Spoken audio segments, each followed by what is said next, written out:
Yeah. Okay. My brother said we should take 4 questions. So please pass over the mic to him. Okay, sorry, but 8 p.m. to 9 p.m. daily. It's not 8 a.m. to 9 p.m. Thank you. Yes, mommy. Praise the Lord. I just want to have his website, if he has, so we can get in touch with him. No, we will pass whatever contact he has. We will pass his telephone number, contact over to you later. All right. There is somebody that has a question there. So we just yeah, he's been standing. Oh yeah. Calm down. Praise the Lord. With all due respect, I'm sorry, I'm just a novice. I'm a learner, but I've eaten Maggi all my life. And Maggi? I would like to ask to be cleared. What will I now eat if not Maggi?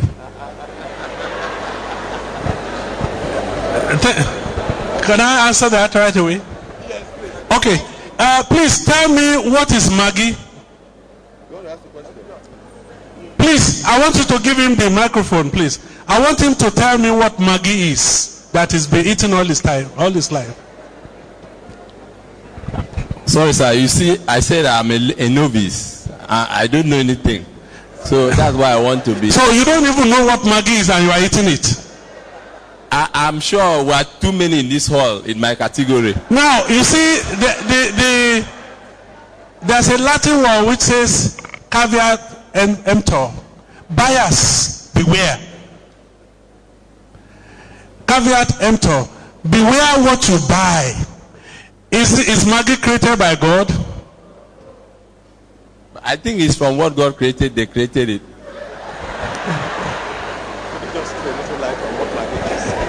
Now, let me tell you exactly something that you don't know.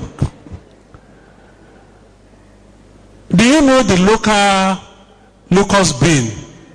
Iru? Okay. Maggi is supposed to be a semblance of that. If you pass by where they are making that thing, you will cover your nose. But the local locust bean is made purely from a plant seed.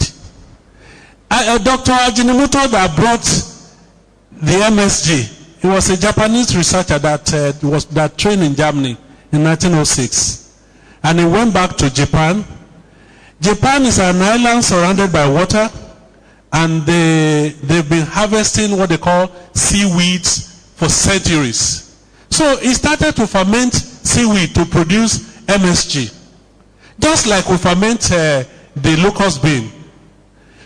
But when the Americans occupied Japan in the 50s, they found out that their food was sweeter than their own food. And the Japanese were very secretive. So they understudied them and found out that it was MSG that they were adding to the food. So they now came back to America and told the scientists. And the scientists said, wait a minute. We can do that.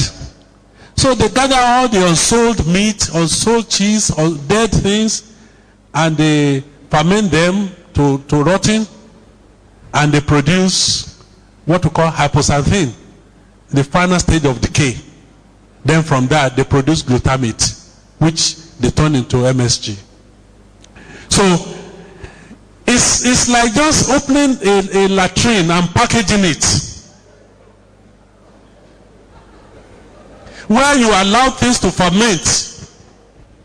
Now, you see, there are different methods of producing MSG, but the current method is a bacteria-mediated production using some synthetic material.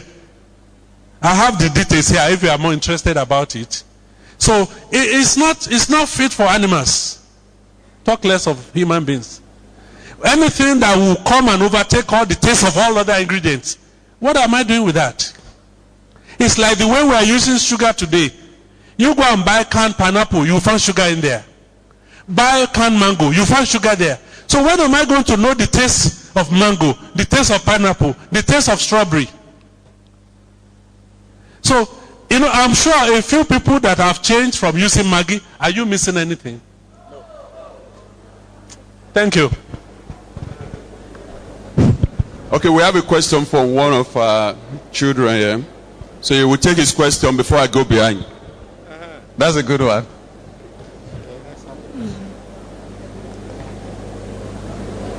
We're waiting for you. The question I want to ask is, should we be eating rice every time or regularly or sometimes? Say, should we be eating rice all the time or sometimes? You like rice? Yes. Okay, good. Do you know what is called brown rice? No. You don't like rice. You should have known more about rice. You see, the brown rice is the original rice before it is milled, before they remove the valuable food out of it. When rice, rice is Southeast Asian food. When the white people occupied India, they now brought in rice mill. They started to mill rice. That is where the disease called beriberi started. Deficiency of vitamin B1. Beriberi means I can't, because you have muscle weakness that you can't do anything.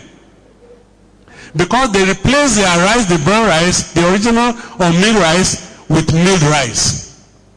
The white rice is just an empty calorie. Gari is better than it. Apart from the aesthetic value that it gives you, it looks white. It's of very little value compared to the brown rice. You shouldn't be eating rice all the time. Eat other food. Eat other food that can give you energy, that can give you nutrients, and give you fiber. Thank you. Two more questions. There's one woman. Ramos, there are some people here too. Okay, I will get there. There's a lady from upstairs. Where are you?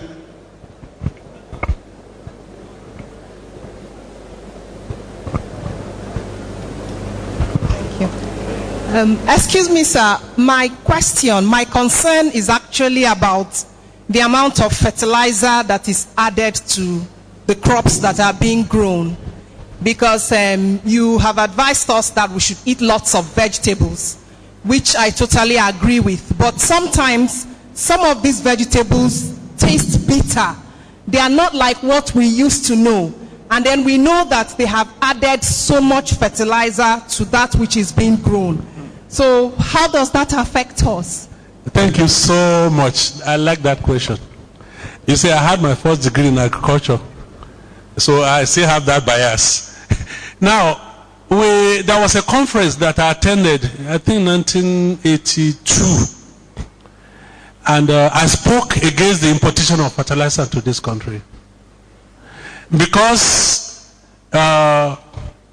at that time, IITA in Ibadan was preaching zero tillage in order to conserve the soil fertility.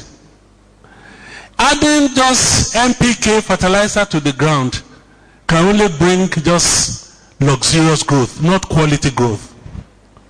Because the constituent of the soil is far deeper than just nitrogen, potassium, phosphorus.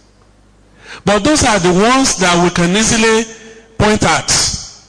What happens to the level of molybdenum, the vanadium, the strontium, the zinc? All these are very important. The cobalt. So I preach organic farming.